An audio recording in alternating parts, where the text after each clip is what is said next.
Good morning students. आज हम अपनी इसी वीडियो में डिस्कस करेंगे system of two thin lenses.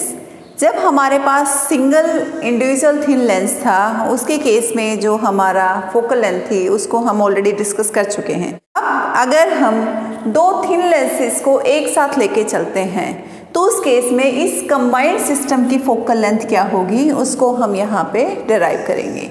तो हमने क्या किया, दो थिन लेंस लिए, एक की फोकल लेंथ है f1, सेकेंड लेंस की फोकल लेंथ है f2। दोनों लेंसेज की हमारी एक कॉमन प्रिंसिपल एक्सिस है कि हमने इन दोनों लेंसेज को कोएक्सियली प्लेस्ड किया है। अब यहाँ पे जो दोनों का डिस्टेंस है वो डिस्टेंस कितना है, उस डिस्टेंस को हम स्मॉल d से रिप्रेजेंट कर रहे हैं। तो ये हमारा दो लेंसेज का कॉम्बिनेशन है जिसकी हम कंबाइंड फोकल लेंथ यहाँ पे निकालेंगे। तो अब अगर हम बात करें इंडिविजुअल लेंस की, तो इस सिंगल लेंस की हमारी जो मैट्रिक्स है वो क्या बनेगी।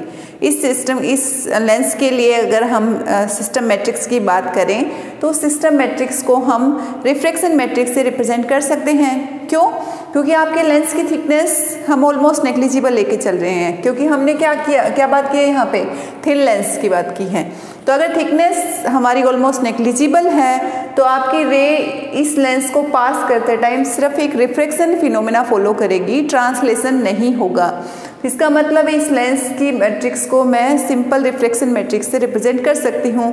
सिमिलरली इस लेंस की मैट्रिक्स को भी। तो यहाँ पे सिस्टम मैट्रिक्स निकालना चाहूँ तो अब यहाँ पे देखो, मैं मान लेती हूँ मेरे पास यहाँ पे एक P कोऑर्डिनेट है जस्ट बिफोर द रिफ्रैक्शन, यहाँ पे जो कोऑर्डिनेट है वो Q है जस्ट आफ्टर द रिफ्रैक्शन। उसके बाद यहाँ पे मैंने कहा कोऑर्डिनेट मेरे पास है Q प्राइम, और यहाँ पे मेरे पास अगेन कोऑर्डिनेट हो गया, सॉरी मैं इसको Q प्राइम की जगह यहाँ पे मेरे पास कोऑर्डिनेट हो गया R, एंड यहाँ पे मेरे पास कोऑर्डिनेट हो गया S। इसका मतलब इस सिस्टम में जो ऑप्टिकल रे है वो P पॉइंट से एंटर करेगी, Q पॉइंट तक क्या करेगी, यहाँ से यहाँ तक क्या करेगी, रिफ्रैक्शन फिनोमिना। Q से R तक बीच में इस पाथ में इस D डिस्टेंस पे वो रे आपकी ट्रांसलेशन फिनोमिना फॉलो करेगी, और उसके बाद R के बाद फिर से रिफ्रैक्शन फिनोमिना फॉलो होगा। तो इस कंप्लीट ऑप्टिकल सिस्टम में हमारे पास तीन टाइप के फिनोमिनन हो रहे हैं। एक आपका यहाँ से यहाँ तक रिफ्रैक्शन, फिर ट्रांसलेशन, फिर रिफ्रैक्शन। तो हम अगर फाइंड आउट करें कि रे इस P पॉइंट से S पॉइंट तक पहुँचते हुए कौन से सिस्टम मैट्रिक्स फॉलो कर रही है या कंप्लीट सिस्टम मैट्रिक्स क्या बन रही है, उसको अगर हम निकालें यहाँ पे तो हम मान लेते हैं इन पॉइंट्स के कोऑर्डिनेट को। P के कोऑर्डिनेट हमारे पास हैं λ1 y1, Q के कोऑर्डिनेट हैं λ प्राइम y प्राइम, R के coordinate λ double prime y double prime, and S के कोऑर्डिनेट हो गए λ2 एंड y2। तो ये हमारे पास कोऑर्डिनेट हो गए। तो हम कह देते हैं P के हमारे कोऑर्डिनेट हैं। तो अब आपकी रे λ1 y1 कोऑर्डिनेट से λ2 y2 कोऑर्डिनेट तक ट्रेवल करेगी, तो जो कंप्लीट सिस्टम मैट्रिक्स बनेगी वो क्या बनेगी, उसको हम यहाँ पे अगर स्टेप बाय स्टेप फॉलो करें तो हम देखते हैं कि सबसे पहले जब रे ने ट्रेवल किया P to Q, तो उस केस में हमारे पास फाइनल कोऑर्डिनेट क्या आए, λ प्राइम एंड y प्राइम, और λ प्राइम y प्राइम को हम लिख सकते हैं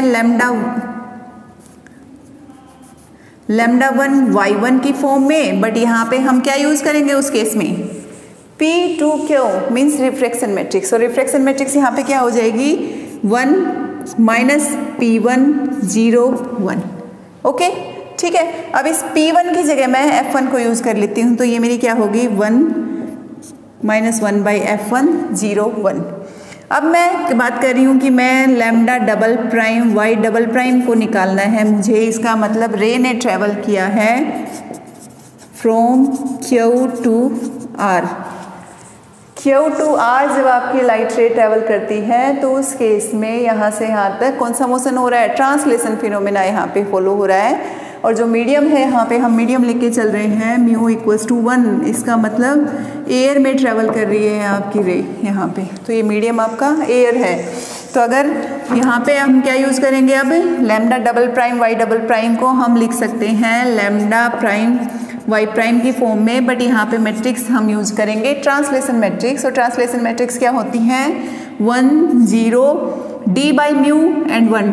अब जो d बाई म्यू का क्या मतलब है, d ये डिस्टेंस और म्यू रिफ्रैक्टिव इंडेक्स, तो रिफ्रैक्टिव इंडेक्स तो 1 हो गया, तो यहाँ पे सिर्फ ये डिस्टेंस आएगा d। अब हम कहते हैं कि हमारी रे है उसने ट्रेवल किया फ्रॉम R टू S। जब R टू S आपकी रे चल रही है उस टाइम यहाँ पे फिर से कौन सा फिनोमिना फॉलो होगा, रिफ्रैक्शन। तो रिफ्रैक्शन का मतलब यहाँ पे जो सेकेंड लेंस है इसकी रिफ्रैक्शन मैट्रिक्स यूज होगी। तो यहाँ पे अब आपके जो λ2 y2 कोऑर्डिनेट हैं जो कि S पॉइंट के कोऑर्डिनेट हैं उनको हम लिख सकते हैं λ'' y" के फॉर्म में, बट यहाँ पे जो सेकेंड लेंस है उसकी मैट्रिक्स यूज होगी, दैट इज 1 - 1/f2 0 1। तो इस टाइप से हमारे पास ये 3 सिस्टम आ गए मैट्रिसेस के।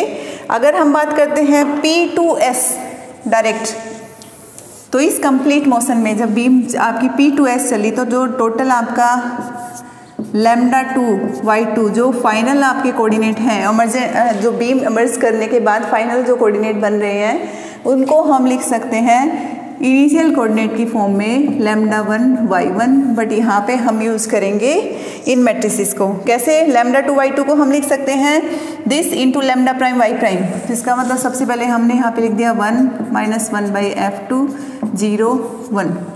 अब λ'' y" की जगह हम लिख सकते हैं इस कंप्लीट इन दोनों मैट्रिसेस को। तो यहाँ से क्या हो गया 1 0 d 1 एंड λ' y'। अब λ' y' की वैल्यू मैं यहाँ से पुट कर देती हूँ, तो यहाँ पे मेरे पास एक और मैट्रिसेस आ गई 1 - 1/f1 0 1 इंटू λ1 y1। तो ये हमारी यहाँ पे कंप्लीट सिस्टम मैट्रिक्स हो गई। तो अगर मैं ये बात करूँ मेरी सिस्टम मैट्रिक्स यहाँ पे क्या है, S दैट इज 1 - 1, ये सिस्टम मैट्रिक्स हो गई। इसमें आप ध्यान रखना आपकी जो सीक्वेंस है, देखो यहाँ पे सबसे पहले जो मैट्रिक्स आ रही है वो आपके सेकेंड लेंस की मैट्रिक्स आ रही है, उसके बाद ट्रांसलेशन मैट्रिक्स और उसके बाद आपकी फर्स्ट लेंस की मैट्रिक्स। तो ये जो सीक्वेंस है ये इन्वर्ट नहीं होनी चाहिए, क्योंकि हमें पता है जो मैट्रिक्स मल्टीप्लिकेशन है वो कम्यूटेटिव नहीं है। तो इस सीक्वेंस को प्रॉपर ध्यान में रखना। हाँ, ऐसा नहीं है कि बीम यहाँ से ट्रेवल की और यहाँ पे आपकी लाइट रे पहुँच रही है, तो हम जब यहाँ पे सिस्टम मैट्रिक्स लिखेंगे तो सबसे पहले हम राइट हैंड साइड से स्टार्ट करेंगे, इसकी सिस्टम मैट्रिक्स, फिर ट्रांसलेशन मैट्रिक्स और उसके बाद जो फर्स्ट लेंस है उसकी मैट्रिक्स यहाँ पे आएगी। तो ये आपकी कंबाइंड सिस्टम मैट्रिक्स हो गई। अब इस सिस्टम मैट्रिक्स इन तीनों मैट्रिसेस का मल्टीप्लिकेशन हम कर दें तो यहाँ से हमारी S मैट्रिक्स बनेगी। ठीक है, मल्टीप्लिकेशन करने के बाद हमारे पास सिस्टम मैट्रिक्स इस फॉर्म में आ गई है। अब जो जनरल सिस्टम मैट्रिक्स होती है हमारे पास, वो जनरल सिस्टम मैट्रिक्स क्या होती है, उसके एलिमेंट्स ABCD की फॉर्म में होते हैं, B - A - D and C। ये हमारी है general system matrix.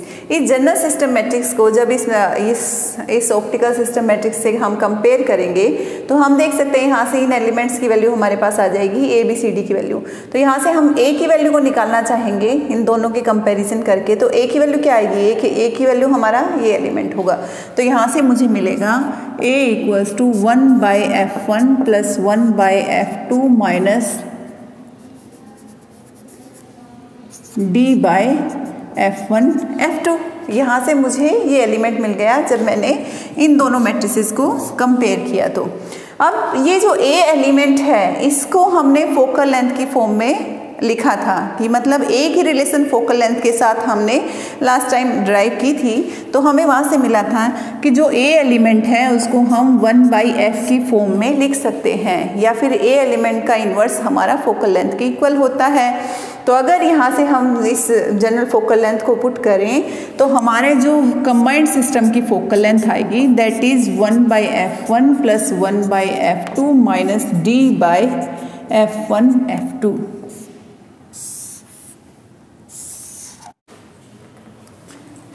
So this is the focal length of this combined system, कि अगर हमारे पास दो थिन लेंसेज का कॉम्बिनेशन है, एक की फोकल लेंथ f1 है, दूसरे की फोकल लेंथ f2 है, दोनों कोएक्सियली प्लेस्ड हैं और उन दोनों के बीच में जो डिस्टेंस है वो स्मॉल d है, तो हम जो कंबाइंड सिस्टम है उसकी फोकल लेंथ इस फॉर्मूले की हेल्प से निकाल सकते हैं। तो ये क्या होगा फॉर्मूला हमारा 1/f = 1/f1 + 1/f2 minus d/f1 f2। And I hope आपको ये क्लियर हुआ होगा। अगर इसमें कोई भी डाउट है तो उसको आप पूछ सकते हैं। Thank you.